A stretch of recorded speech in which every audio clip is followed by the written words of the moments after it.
Hello friends. So இந்த வீடியோவில் வந்து நம்ம என்ன பார்க்க போகிறோம் அப்படின்னா, ஓகேவா, காம்படிட்டிவ் எக்ஸாம்ஸ் இருக்குது இல்லையா. ஸோ எந்த எக்ஸாம் வேணால் இருக்கட்டும், ஸ்டேட் லெவல் இல்லை central level.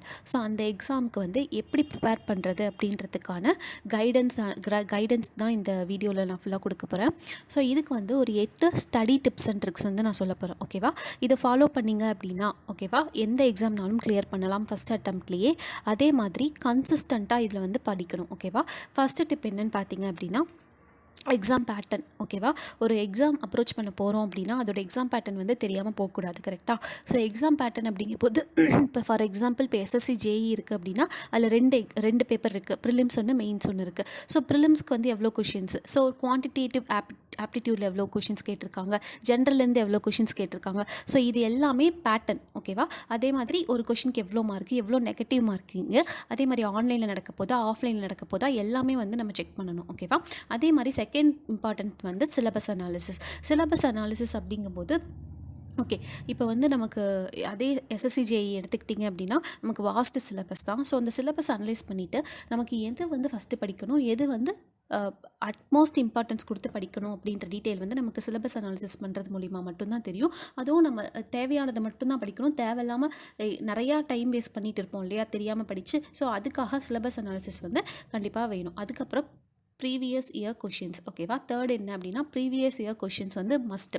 Last 5 years papers எடுத்து பார்த்தீங்க அப்படின்னா எந்த சப்ஜெக்ட்டுக்கு வந்து அதிகமான கொஷின்ஸ் கேட்டிருக்காங்க, எந்த சப்ஜெக்டில் வந்து நம்ம வந்து கவனம் செலுத்தி அதிகமாக படிக்கணும் அப்படின்றதுக்காக நம்ம இந்த ப்ரீவியஸ் இயர் பேப்பரை வந்து பார்க்கணும். இந்த ப்ரீவியஸ் இயர் பார்க்கும்போது இன்னொன்று, நம்ம அந்த 4 ஆப்ஷன் கொடுத்துருப்பாங்கல்ல, ஸோ அந்த கொஷினுக்கு எந்த மாதிரி ஆப்ஷன்ஸ் கொடுத்துருக்காங்க அப்படின்றதையும் நம்ம நோட் பண்ணணும். ஓகேவா, ஸோ இது வந்து ரொம்ப ரொம்ப இம்பார்ட்டண்ட்டான ஒரு க்ரைட்டீரியா. ஓகேவா, ப்ரீவியஸ் இயர் பேப்பர் பார்க்கணும். ஃபோர்த்து வந்து சோர்ஸ் அப்படிங்கிறது என்னென்னா மெட்டீரியல் வந்து படிக்கிறதுக்கு மெட்டீரியல் வந்து நமக்கு வேணும். எப்பயுமே வந்து எந்த ஒரு எக்ஸாம், ஒரு இன்ஜினியரிங் எக்ஸாமாக இருக்கட்டும், இல்லை ஐபிபிஎஸ் எக்ஸாமாக இருக்கட்டும், எந்த எக்ஸாம் எடுத்துக்கிட்டாலும் ஸ்டாண்டர்ட் ஆத்தர்ஸ் புக் வந்து யூஸ் பண்ணுங்கள். ஓகேவா, ஸோ அதில் இருந்து தான் நமக்கு வந்து கொஷின்ஸ் வந்து அதிகமாக கேட்கறதுக்கு சான்சஸ் இருக்குது. அதே மாதிரி கீ ஃபேக்டர்ஸும் வந்து இந்த இம்பார்ட்டன்ட் ஸ்டாண்டர்ட் புக்ஸ்லேருந்து தான் எடுத்துப்பாங்க. ஓகேவா, அதே மாதிரி மெட்டீரியலுக்கு வந்து இன்னொன்று ஆன்லைன் சோர்ஸில் என்ன சொல்வேன் அப்படின்னா டெலகிராமு, யூடியூப். ஓகேவா, ரெண்டுலேயுமே அதிகமான சோர்ஸ் இருக்குது, அதை யூஸ் பண்ணிக்கோங்க.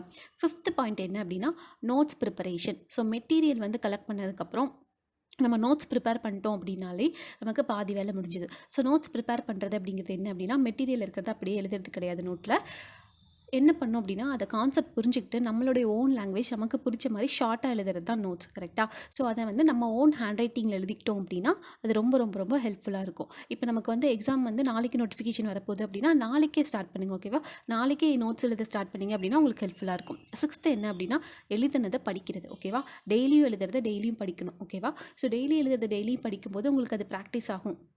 இப்போ நோட்டிஃபிகேஷன் நாளைக்கு வருது அப்படின்னா உங்களுக்கு எப்படி ஒரு 2 to 3 மந்த்ஸ் வந்து டைம் கொடுப்பாங்க இல்லையா. ஸோ இந்த ப்ராசஸை வந்து நீங்கள் டெய்லியுமே பண்ணும்போது என்ன ஆகும் அப்படின்னா நீங்கள் இன்னும் ஷார்ப்பாவீங்க, உங்களோட கான்ஃபிடன்ஸ் லெவல் வந்து இன்னும் இன்க்ரீஸ் தான் ஆகும். கரெக்டாக. ஸோ அதனால் டெய்லியும் எழுதுறத டெய்லியும் படிக்கணும். அதாவது நீங்கள் குரூப் ஸ்டடி பண்ணலாம், இல்லை வந்து லைப்ரரி யூஸ் பண்ணிக்கோங்க, இல்லை உங்களால் வீட்டில் படிக்க முடிஞ்சால் படிச்சுக்கோங்க. ஓகேவா, ஸோ உங்களுக்கு எது கன்வீனியண்ட்டாக இருக்கோ அதை பார்த்துக்கோங்க. 7th முக்கியமானது வந்து என்ன அப்படின்னா ரிவைஸ் பண்ணணும்.